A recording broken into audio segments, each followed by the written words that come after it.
The world is changing. The climate is at a tipping point. What can we do to make a difference? Join Ken the Climate Activist podcast, where we discuss solutions, inspire action, and bring together change makers from around the globe. Subscribe now and be part of the change.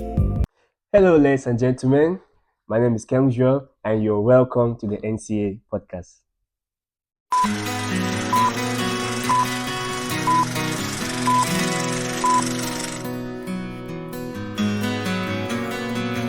Today is our very first episode. I'm so happy, and we have with us in the studio a very special guest. This is a South African.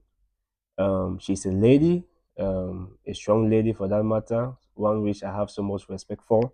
She goes by the name Lesego THULO.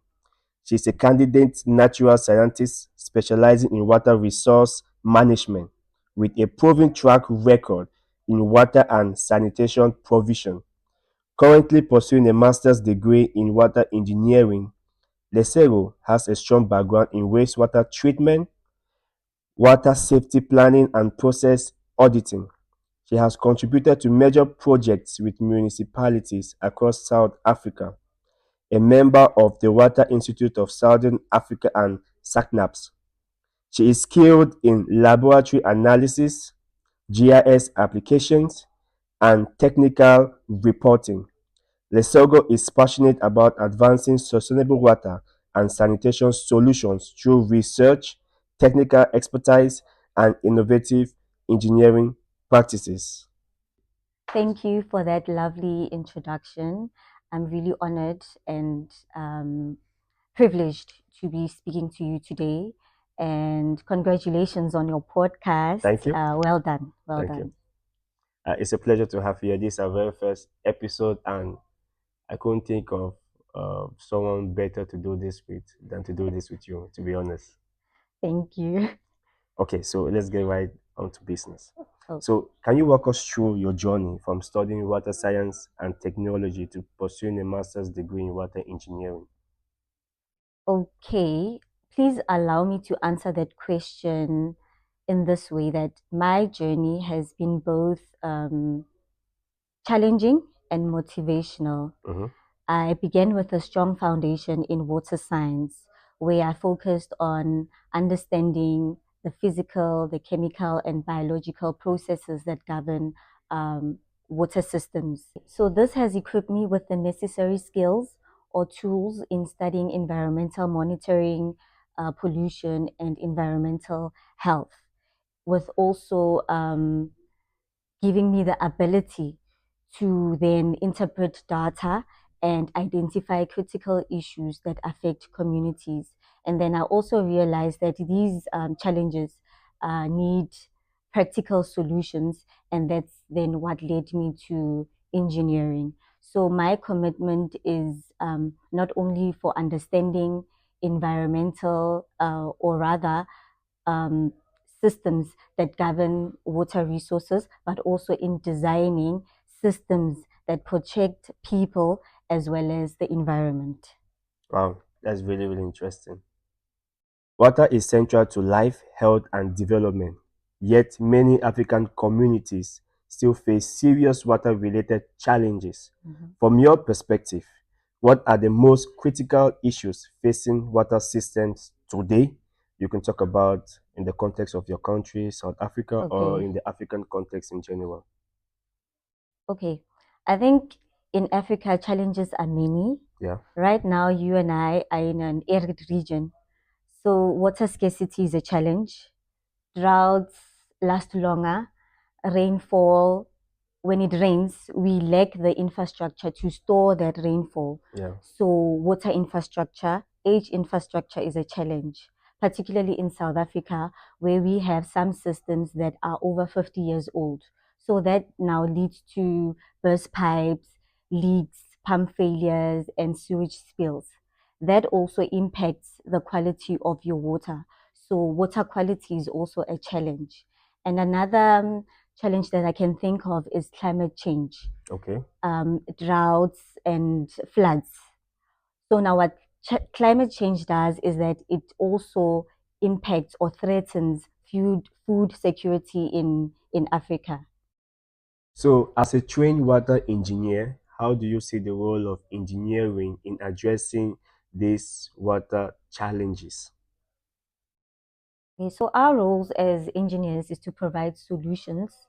This includes promoting water conservation through household, agricultural, and through efficient household, agricultural, and industrial practices, whilst also expanding wastewater treatment and safe reuse of grey water and effluent.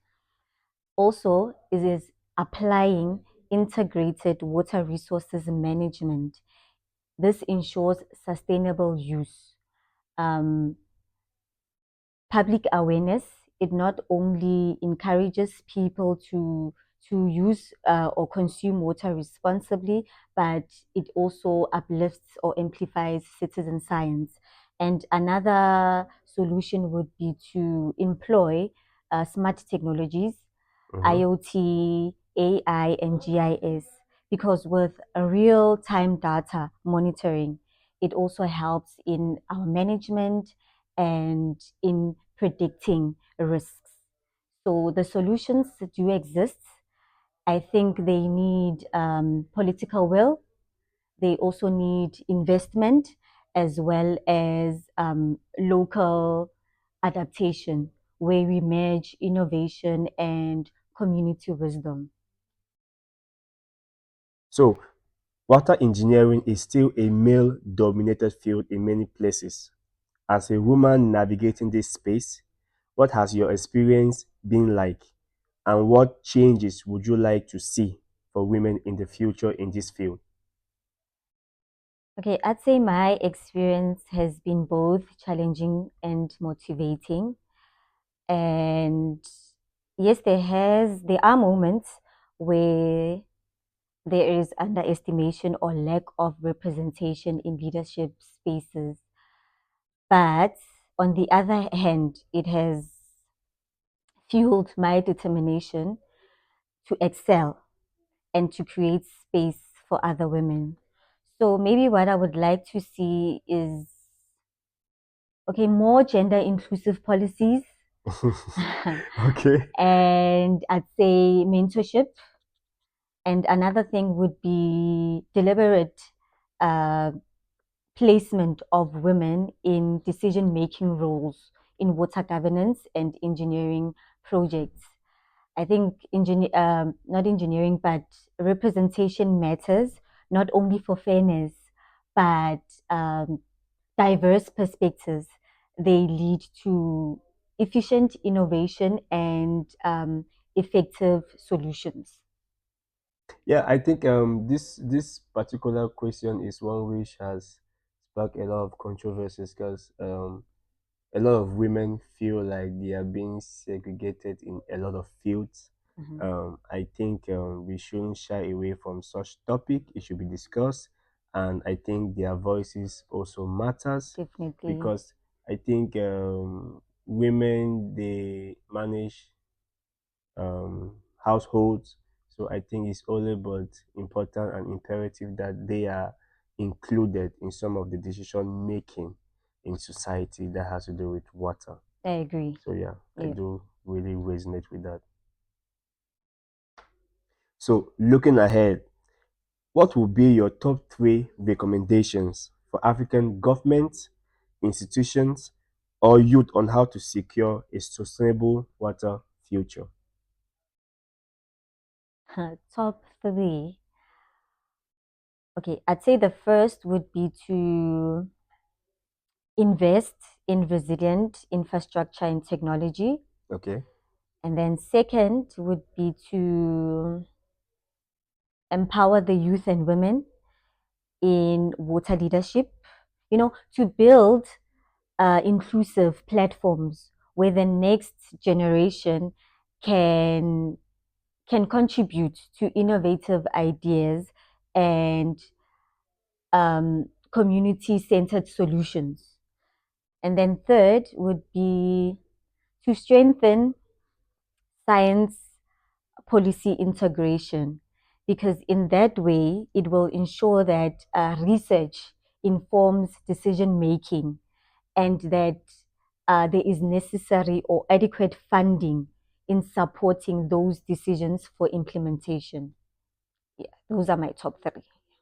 Wow. So hopefully, um, they get to see this brilliant recommendation of yours, and yeah, why not? They put it Yeah, into practice. It why will be not? something great to Yes. see, like especially your second point when you said the youth being included. I Mhm. think the youth are the future leaders of tomorrow. It's all Mhm. about normal that they are included in certain decisions Yeah, that has to deal with their future. true. So I think it's all imperative that that should be taken seriously. So don't go anywhere. We'll be right back.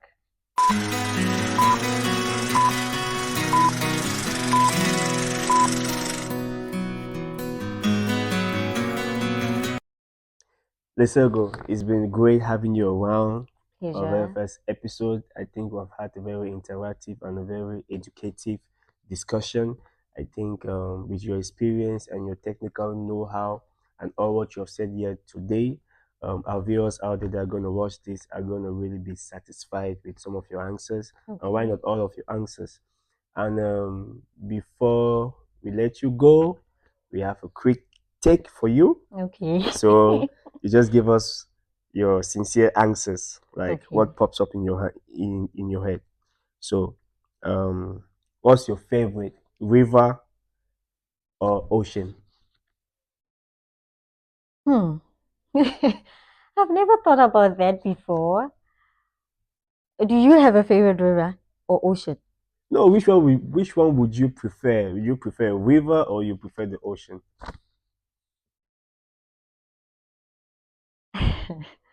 Okay, ocean, because I mean we go swimming You also go swimming in river. in It's the rivers. same thing. Okay, but let me answer it this way.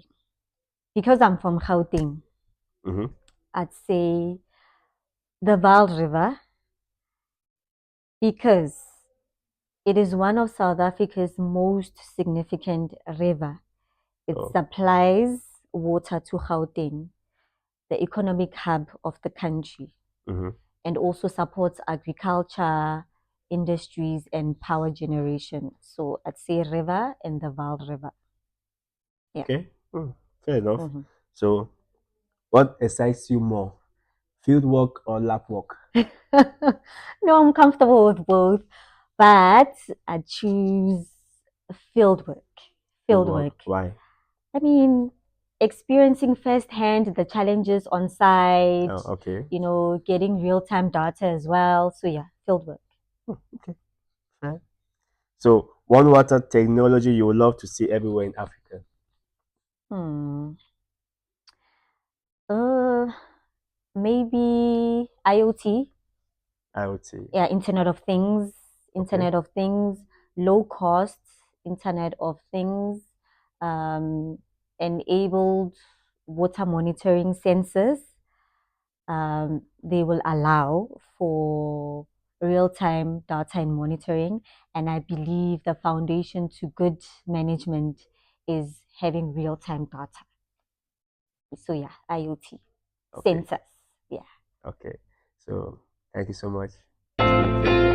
No, it's been a pleasure. Thank you very much. Thank you. Thank you.